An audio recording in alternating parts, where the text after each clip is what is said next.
Petinggi Demokrat yang semula merapatkan barisan membela kadernya Muhammad Nazarudin belakangan justru rame-rame menyerang mantan bendahara umum Demokrat itu. Benarkah ini pertanda buruk bagi masa keemasan Partai Demokrat?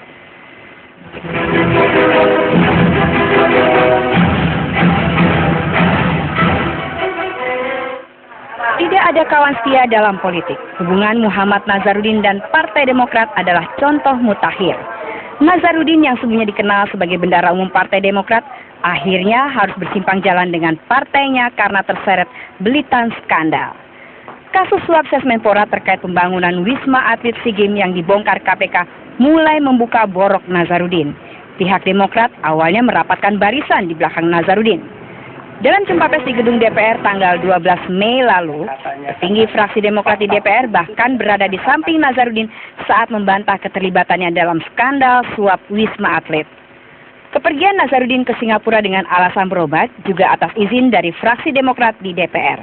Petinggi Demokrat amat yakin bahwa kadernya yang juga anggota DPR itu akan kembali ke tanah air setelah kesehatannya membaik. Saya selalu memohon mengingatkan, kalau begitu kapan Pak Nasar ya, Anda itu sahabat saya untuk kembali.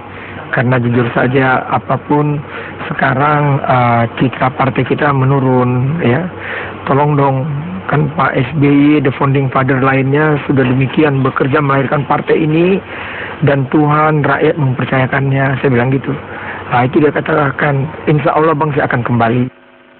Tanda-tanda Nazarudin tidak akan kembali ke Jakarta sebenarnya sudah mulai tampak sejak tim khusus Demokrat yang menjemput Nazarudin pulang ke tanah air dengan tangan hampa. Meski begitu, petinggi Demokrat masih mencoba membela Nazarudin di depan publik.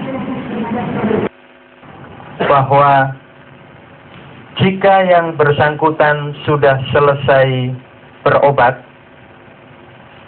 yang bersangkutan menyatakan insya Allah akan kembali ke tanah air. Yang bersangkutan siap untuk mengklarifikasi dan memberikan keterangan yang diperlukan menyangkut hal-hal yang sekarang ini banyak didiskusikan oleh publik. Bulan madu Nazarudin dengan Demokrat mulai berakhir, menyusul penetapan dirinya sebagai tersangka. Lebih-lebih setelah Presiden SBY yang juga Ketua Dewan Pembina Partai Demokrat memerintahkan penangkapan terhadap Nazarudin. Awal perintah Presiden agar Kepolisian Negara Republik Indonesia itu pada Kapolri segera berkoordinasi dengan Ketua KPK untuk melakukan hal-hal lebih lanjut dalam penanganan pencarian, penangkapan dan membawa kembali ke Indonesia. Dari tempat persembunyiannya di Singapura, Nazarudin menuding sejumlah koleganya di Demokrat ikut mencicipi uang suap proyek pembangunan Wisma Atlet SEA Games. Nama yang dimaksud adalah anggota Komisi 10 DPR dari Demokrat Angelina Sondakh dan Mirwan Amir. Menpora Andi Malarangeng yang juga Sekretaris Dewan Pembina Demokrat dan Ketua Umum Partai Demokrat Anas Urbaningrum juga tak luput dari tudingan Nazarudin. Kedua petinggi Demokrat itu juga disebut-sebut Nazarudin ikut kecipratan uang suap Wisma Atlet.